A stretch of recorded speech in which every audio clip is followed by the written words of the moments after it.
Good morning. आज हम माँ दुर्गा का दूसरा स्वरूप देखेंगे,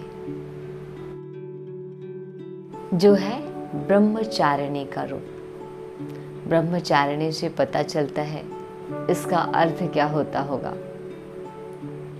ब्रह्मचारिणी हम उसे कहते हैं जो जीवन में पवित्रता को अपनाए, शांति को अपनाए, जिसमें कोई विकार ना हो और अपना पूरा जीवन केवल एक की याद में, एक के साथ ही बिताए। ब्रह्मचर्य जीवन का पालन करने वाले ही ब्रह्मचारिणी होते हैं। तो इसमें मुख्य आती है पवित्रता। पवित्रता से जीवन जीना और अपने 5 विकारों का त्याग करना। माँ ब्रह्मचारिणी का 2 हाथ दिखाया जाता है।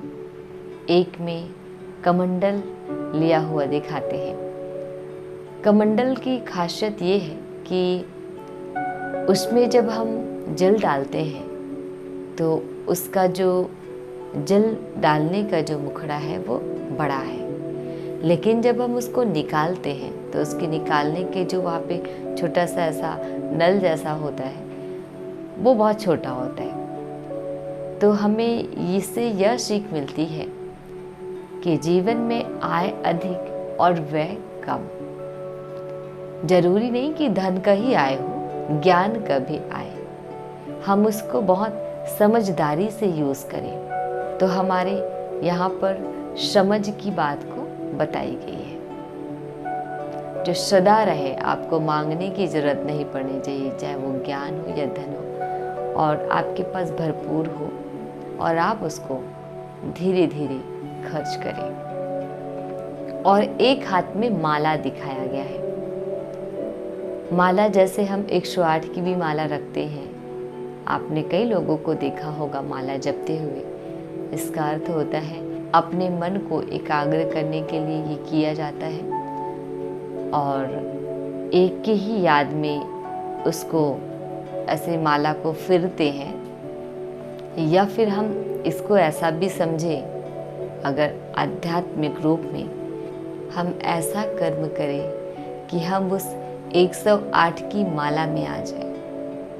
कीमती होती ना वो मालाएं, तो हमारे कर्म के अनुसार भी हमें वो फल मिलता है।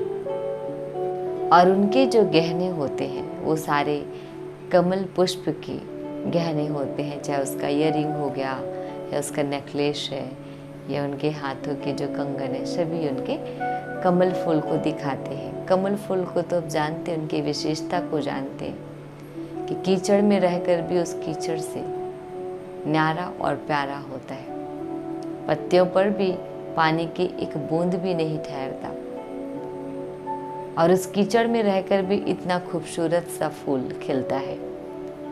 तो हम इस संसारिक दुनिया में रहकर भी हम अपने जीवन को निर्मल बना सकते हैं, पवित्र बना सकते हैं, और हम वैसा जीवन जी सकते हैं। तो ये हमें एक प्रेरणा देती है। और ब्रह्मचारिणी को ये भी कहते हैं कि उन्होंने बहुत शिव की तपस्या की थी, इसलिए उनका नाम ब्रह्मचारिणी पड़ा। अब हम नेक्स्ट देखेंगे उनके तीसरे रूप। Thank you so much.